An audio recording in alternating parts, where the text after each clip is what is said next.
Agora, um outro grande destaque desta terça, o avanço das investigações contra Jair Bolsonaro. A Polícia Federal quer ouvir novamente o ex-presidente. Dessa vez, ele deve prestar esclarecimentos sobre a troca de mensagens com empresários a respeito dos atos de 8 de janeiro. Bruno Pinheiro.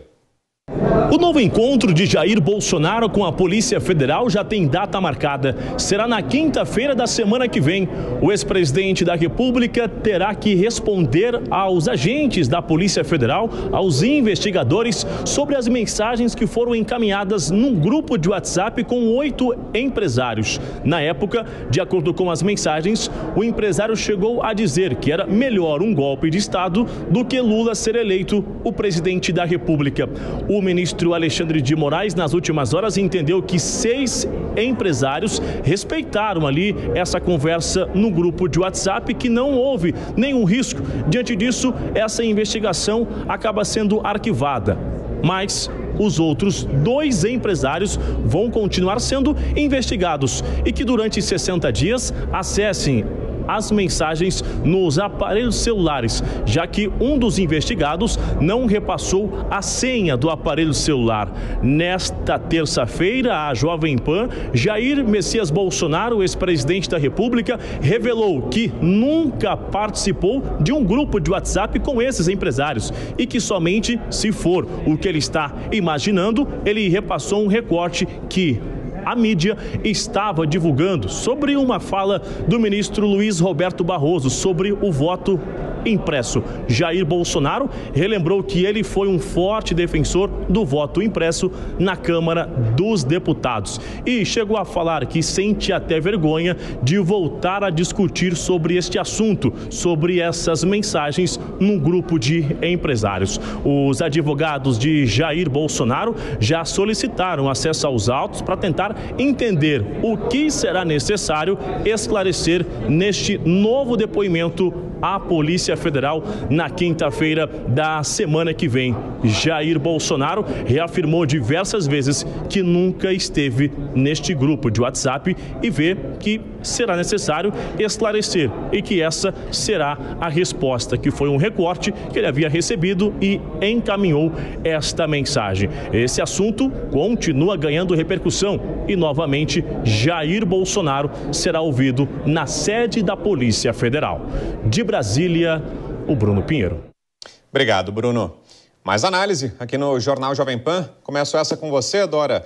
Acha que são necessários, de fato, esclarecimentos de Bolsonaro, viu excesso ou eventual ação criminosa do ex-presidente nessa troca de mensagens, Dora?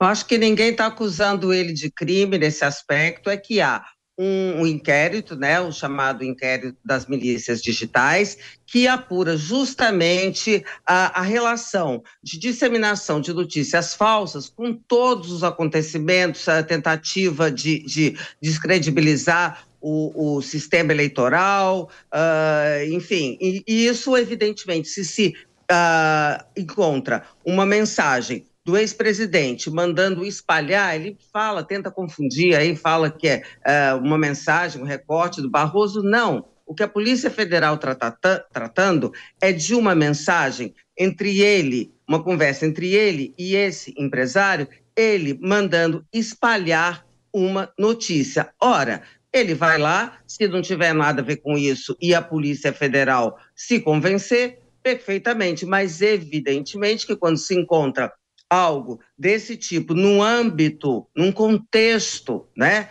de uma apuração sobre os malefícios de notícias falsas, evidentemente que precisa ser investigado. Agora, se ele não tiver nada a dever, ninguém está acusando, ninguém está dizendo que é um crime, o que está se perguntando é o que fazia aquela mensagem, o que aquela mensagem queria dizer. Se ele conseguir esclarecer, perfeito. E, do ponto de vista jurídico, Nelson Kobayashi, importa o fato de terem sido trocadas essas mensagens no ambiente privado, ou seja, não era uma rede social aberta, não foi uma publicação em rede social para seguidores, era uma mensagem trocada diretamente entre ele e esses empresários, num grupo, inclusive, mas num ambiente restrito, num ambiente privado. Do ponto de vista legal, isso faz diferença, Koba? Implica em quê? Olha, Vitor, se implica, a gente precisa fazer uma análise geral do ponto de vista da coerência. A gente noticiou há pouco tempo atrás a intenção do próprio judiciário de saber quantos seguidores tinha na rede social do ex-presidente Bolsonaro, inclusive com um pedido para que fossem apresentados todos os milhões de seguidores, justamente porque ali havia necessidade de se demonstrar a proporção de cada post, qual o alcance, quantas pessoas que compartilharam, curtiram, comentaram, visualizaram, enfim. Se isso é relevante naquele caso, agora também precisa ser relevante para se saber que era uma conversa justamente privada, para poucas pessoas, em um grupo. É como se fosse uma sala fechada no ambiente virtual. Então, se tiver relevância lá, tem que ter relevância aqui também. Não dá para ter essa relevância do alcance só para prejudicar. É importante que haja uma coerência, um critério bem estabelecido a respeito disso. No meu ponto de vista, uma conversa privada, pelo fato de ser privada, não isenta alguém de uma responsabilidade criminal. No ambiente privado também são cometidos crimes. Mas é claro que a proporção é muito menor quando a gente fala que a ideia é repercutir uma notícia falsa no ambiente privado. Então, isso também precisa ser levado em consideração.